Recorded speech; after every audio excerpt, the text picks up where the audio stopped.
Bulletin کے آغاز میں آپ کو خبر دیں کراچی سے، جس کے علاقے گلستان جوہر میں لوڈ شیڈنگ کے خلاف اس وقت احتجاج ہو رہا ہے۔ راشد منہاس روڈ پر احتجاج سے شدید ٹریفک جام ہے۔ یہ مناظر آپ اپنی ٹیلی ویژن اسکرین پر دیکھ سکتے ہیں۔ مظاہرین کا کہنا ہے کہ 8 گھنٹے سے بجلی نہیں آ رہی۔ کراچی میں بجلی کا بحران سنگین شکل اختیار کرتا جا رہا ہے، اور یہ مناظر آپ اپنی ٹیلی ویژن اسکرین پر دیکھ سکتے ہیں۔ گلستان جوہر کے یہ مکین ہیں، یہاں پر فلیٹس میں کئی گھنٹے بجلی کا غائب رہنا معمول بن چکا ہے، جس کی وجہ سے پانی کی قلت ہے۔ اہم ترین علاقہ، لاکھوں لوگ یہاں پر آباد، شاپنگ مالز ہیں، یہاں سے ایئرپورٹ کا راستہ جاتا ہے، لیکن یہ علاقہ اس وقت مکمل طور پر بلاک ہے، کیونکہ بجلی کی طویل بندش کے خلاف یہاں کے مکین احتجاج کر رہے ہیں، اور ان کی شکایت یہ ہے کہ بجلی نہ ہونے سے پانی کا بحران بھی سر اٹھا رہا ہے۔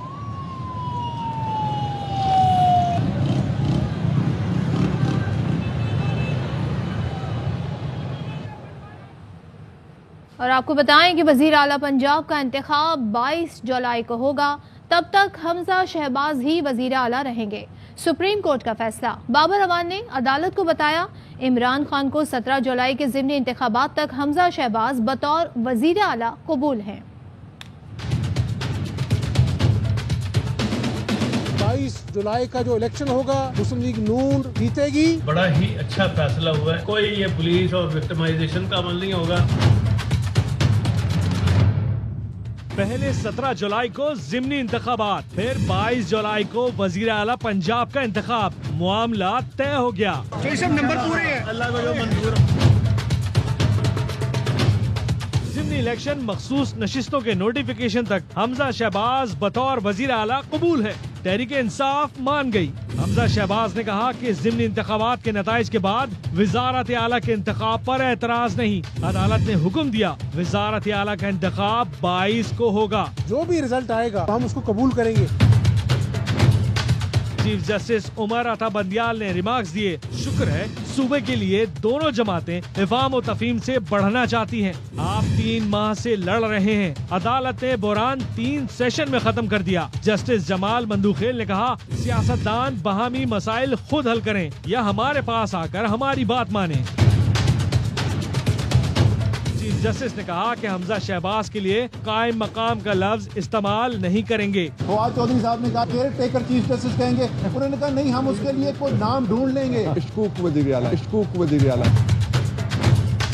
چیف جسٹس نے پوچھا وزیر اعلیٰ صاحب کیا دھاندلی کا ارادہ ہے، ارکان کو ہراساں کرنے کا ارادہ ہے؟ حمزہ شہباز نے کہا سیاسی ورکر ہوں، جیلیں کاٹی ہیں، صاف شفاف انتخابات یقینی بنائیں گے۔ عدالت نے ریمارکس دیے میدان میں مقابلہ کریں، جو بہتر ہوگا جیتے گا۔ چیف جسٹس عمر عطا بندیال نے کہا حکومتی بینچز کو اپوزیشن کا احترام کرنا ہوگا، قومی اسمبلی میں اپوزیشن نہ ہونے سے بہت نقصان ہوا، ایسا بحران آ جائے تو اس کا حل انتخابات ہیں۔ سپریم کورٹ کا بھی موقف ہے کہ حمزہ آئینی وزیر اعلیٰ نہیں تھے۔ چیف جسٹس کہتے ہیں جب سیاسی بحران بڑھ جائے تو فیصلے کا حق عوام کو دیا جائے۔ اسد عمر کا عدالتی فیصلے پر رد عمل۔ فواد چودھری نے کہا حمزہ شہباز کو محدود اختیارات کے ساتھ وزیر اعلیٰ قبول کیا، ان کے اختیارات کیئر ٹیکر کے قریب ہیں۔ بابر اعوان نے حمزہ شہباز کو مشکوک وزیر اعلیٰ قرار دیا۔ اب تو ہمارا موقف لاہور ہائی کورٹ کا موقف بھی بن گیا، سپریم کورٹ آف پاکستان کا موقف بھی بن گیا۔ قانونی مہر لگ گئی کہ حمزہ شہباز غیر قانونی وزیر اعلیٰ تھا، وہ کبھی بھی وزیر اعلیٰ منتخب ہوا ہی نہیں تھا۔ چیف جسٹس صاحب سے یہ کہا گیا کہ جی اب تو ظاہر ہے نوٹیفیکیشن کل ختم ہو جائے گا، انہوں نے کہا جو بالکل کل ختم ہو جائے گا جس سے وہ چیف جسٹس بنے تھے۔ فواد چودھری صاحب نے کہا جی پھر ان کو کیئر ٹیکر چیف جسٹس کہیں گے، انہوں نے کہا نہیں ہم اس کے لیے کوئی نام ڈھونڈ لیں گے۔ سب سے اہم 2 ریمارکس جو چیف جسٹس صاحب نے آج دیے ہیں، انتخابات جو ہیں وہ الٹیمیٹ حل ہوتے ہیں کرائسس کا، اپوزیشن کی جو نیشنل اسمبلی میں اہمیت ہے اس کے اوپر، الیکشن جو ہونے ہیں وہ ہاؤس مکمل ہونے کے بعد یعنی 22 تاریخ کو ہوں گے۔ حمزہ شہباز کا جو نوٹیفیکیشن کا وزیر اعلیٰ بننے کا وہ کالعدم قرار دے دیا گیا ہے۔ محدود اختیارات کے ساتھ حمزہ شہباز 22 تک وزیر اعلیٰ کنٹینیو کریں گے۔ غیر آئینی ہے